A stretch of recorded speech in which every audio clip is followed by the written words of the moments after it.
Assalamualaikum warahmatullahi wabarakatuh. Perkenalkan, nama saya Ilham Fadilah, mahasiswa dari Universitas Nasional, Fakultas Ilmu Sosial dan Ilmu Politik. Studi saya Ilmu Komunikasi, dan di sini saya akan membahas serta menganalisis sebuah isu dari Partai Golkar, yaitu tentang adanya ketidakpastian dan minimnya kejelasan dari Partai Golkar mengenai capres yang akan diusung. Dan juga Dewan Pakar Partai Golkar mewacanakan Munaslup, yaitu Musyawarah Nasional Luar Biasa. Pada kepemimpinan Bapak Airlangga Hartarto sebagai Ketua Umum Partai Golkar, belakangan ini diusik dengan manuver sejumlah tokoh-tokoh senior Partai Golkar yang mendorong diadakan Musyawarah Nasional Luar Biasa, yaitu Munaslup. Dewan Pakar Partai Golkar juga akan memberikan sejumlah rekomendasi kepada DPP Golkar terkait pemilu 2024. Salah satunya yaitu adalah wacana mengubah keputusan Musyawarah Nasional Golkar 2019 dengan menggelar Munaslup, karena Dewan Pakar Partai Golkar mempertanyakan belum adanya kepastian arah Golkar dalam menghadapi Pilpres 2024, serta sejumlah rekomendasi untuk DPP Partai Golkar disiapkan, yaitu termasuk wacana penyelenggaraan Munas luar biasa, dan juga DPP Golkar konsisten pada hasil Munas 2019 yang memberikan mandat kepada Bapak Airlangga Hartarto untuk menjadi capres. Dewan Pakar Partai Golkar berencana mengevaluasi kebijakan Dewan Pembinaan Pusat Partai Golkar yang tak kunjung mengambil keputusan strategis untuk menghadapi pemilihan umum Presiden 2024. Tak menutup kemungkinan juga salah satu bagian dari institusi Partai Golkar juga akan mewacanakan penyelenggaraan Musyawarah Nasional Luar Biasa untuk mengubah keputusan Musyawarah Nasional 2019 yang memberikan mandat kepada Ketua Umum Golkar, yaitu Bapak Airlangga Hartarto. Karena semakin lambatnya pengambilan keputusan, partai dinilai bakal semakin merugikan partai secara elektoral. Rapat Dewan Pakar Partai Golkar sudah diselenggarakan di kediaman Agung Laksono, yaitu Ketua Dewan Pakar Partai Golkar, pada hari Minggu malam tanggal 9 Juli 2023. Anggota Dewan Pakar Partai Golkar yaitu Ridwan Hisjam membenarkan pihaknya akan mengadakan di kediaman Agung Laksono. Rapat yang diikuti para anggota Dewan Pakar itu merupakan agenda rutin 3 bulan untuk membahas isu aktual dan mengevaluasi sikap partai dalam menghadapi pemilihan anggota legislatif 2024. Melalui rapat tersebut, Dewan Pakar juga berencana mengevaluasi langkah Dewan Pimpinan Pusat Golkar di Pilpres 2024. Keputusan Munas pada Desember 2019 yaitu salah satunya memutuskan Ketua Umum sebagai capres, namun sampai hari ini belum menunjukkan tanda-tanda kemana arah DPP Partai Golkar. Bahkan belakangan ini salah satu parpol anggotanya menjalin kerjasama dengan partai lain untuk mendukung capres di luar KIB pada April lalu. Sementara itu, Golkar menjajaki komunikasi dengan semua parpol dengan tetap membawa hasil Munas Golkar 2019, yaitu mengusung Ketua Umum Partai Golkar, yaitu Bapak Airlangga Hartarto sebagai capres. Namun hingga saat ini belum ada parpol yang bersedia bergabung untuk mengusung Bapak Airlangga Hartarto. Mantan Ketua DPD Golkar Jawa Timur menyebutkan, ini yang akan kami evaluasi, dalam artian dibahas, karena fungsi Dewan Pakar ini sebagai pemikir, dan ada juga senior-senior Partai Golkar yang sudah berpengalaman baik di pemerintahan maupun di legislatif. Dan ia juga menambahkan, rapat Dewan Pakar juga akan menghasilkan sejumlah rekomendasi dan tidak menutup kemungkinan salah satunya yaitu adalah wacana mengubah keputusan Munas Golkar 2019 melalui penyelenggaraan Munaslup. Sebab tidak bisa dipungkiri dukungan untuk sejumlah capres dari partai lain bermunculan dari internal Golkar, serta itu pun tidak bisa menjadi keputusan partai karena masih berpegang pada keputusan Munas Golkar 2019.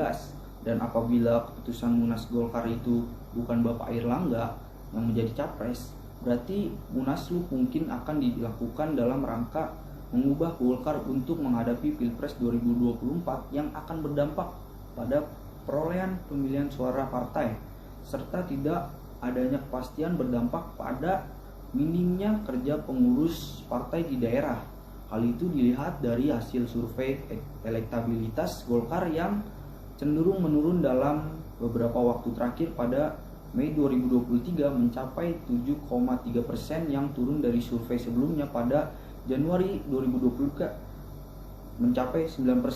Menanggapi hal itu, Wakil Ketua Umum Partai Golkar Ahmad Doli Kurnia Tanjung mengatakan berdasarkan anggaran dasar atau anggaran rumah tangga, partai dewan-dewan hanya dapat memberikan masukan kepada DPP tetapi tidak memiliki wewenang untuk mengevaluasi, dan ruang lingkup pemberian masukan dari dewan-dewan pun terbatas. Adapun Dewan Pakar berwenang memberikan saran seputar pengambilan sikap partai yang terkait dengan pembangunan dan kebijakan pemerintah terkait dengan Pilpres 2024. DPP Golkar konsisten pada hasil Munas Golkar 2019, yaitu pimpinan Nasional Golkar 2021 dan Rapat Kerja Nasional Golkar 2023 yang memberikan mandat kepada Bapak Airlangga untuk menjadi capres dan menentukan langkah strategi partai. Dalam forum terakhir Rapat Kerja Nasional, keputusan yang diambil juga didukung oleh Dewan Pakar yang diwakili kehadiran Agung Laksono. Nah, peristiwa yang barusan saya jelaskan adalah tentang wacana dan rencana dari Dewan Pakar Partai Golkar untuk mengevaluasi kebijakan Dewan Pimpinan Pusat Partai Golkar yang belum mengambil keputusan strategis menghadapi pemilu 2024. Salah satu opsi yang bisa dibahas adalah penyelenggaraan musyawarah nasional luar biasa untuk mengubah keputusan musyawarah nasional Golkar pada 2019 yang telah memberikan mandat kepada Bapak Airlangga Hartarto sebagai calon presiden. Untuk menganalisis peristiwa ini, saya akan menggunakan teori komunikasi politik, yaitu terkait pada agenda setting yang menyatakan bahwa media massa memiliki kekuatan untuk mempengaruhi perhatian publik terhadap isu-isu tertentu dengan memilih dan menonjolkan berita-berita tertentu.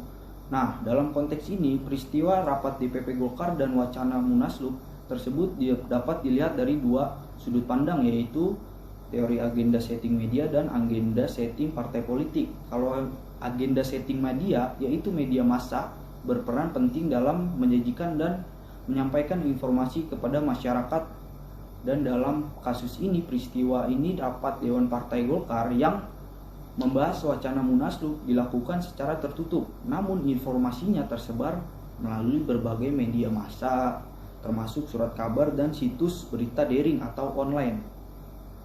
Peristiwa ini juga kemungkinan akan mencuat menjadi isu penting dan menarik perhatian publik serta politisi lainnya. Dengan demikian, isu tentang ketidakpastian arah Golkar dalam menghadapi Pilpres 2024 dan rencana Munaslup untuk mengubah keputusan Munas Golkar 2019 dapat menjadi topik perbincangan yang hangat dan mendapatkan cakupan luas. Sedangkan dalam agenda setting partai politik juga memiliki peran penting dalam menentukan agenda isu-isu politik yang akan diangkat dan diprioritaskan. Dalam konteks DPP ini, Golkar menjadi aktor utama yang berusaha mengevaluasi dan membahas kebijakan partai, terutama terkait Pilpres 2024. Dewan Pakar Golkar sebagai pemikir dan penasihat senior partai bertanggung jawab dalam menyampaikan rekomendasi-rekomendasi yang nantinya dapat mempengaruhi keputusan DPP Golkar. Proses ini dapat mencakup perdebatan internal dan penjajakan dukungan dari anggota partai dan upaya untuk mencapai konsensus dalam menghadapi Pilpres mendatang. Isu tentang perlunya Munaslup untuk mengubah keputusan Munas Golkar 2019 dan mencari arah yang jelas dalam menghadapi Pilpres 2024 dapat menjadi fokus perdebatan dan pembahasan internal dalam Partai Golkar. Jadi dari peristiwa ini mencerminkan bagaimana agenda setting media dan agenda setting partai politik berperan dalam menyajikan dan membahas isu-isu politik yang relevan dan strategis dalam konteks pemilu 2024. Peristiwa ini menunjukkan kompleksitas dalam pengambilan keputusan partai politik, termasuk bagaimana isu-isu tertentu dipilih dan diprioritaskan dalam proses komunikasi politik. Kesimpulan dari peristiwa ini adalah ada perpecahan pendapat di dalam Partai Golkar terkait calon presiden untuk Pilpres 2024. Dewan Pakar mempertanyakan ketidakpastian dan minimnya dukungan internal, sementara DPP Golkar konsisten pada keputusan Munas 2019.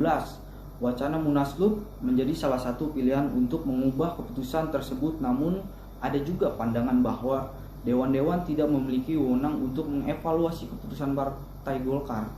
Peristiwa ini menunjukkan perbedaan pandangan dan dinamika politik yang sedang berlangsung di dalam Partai Golkar menjelang pemilihan presiden.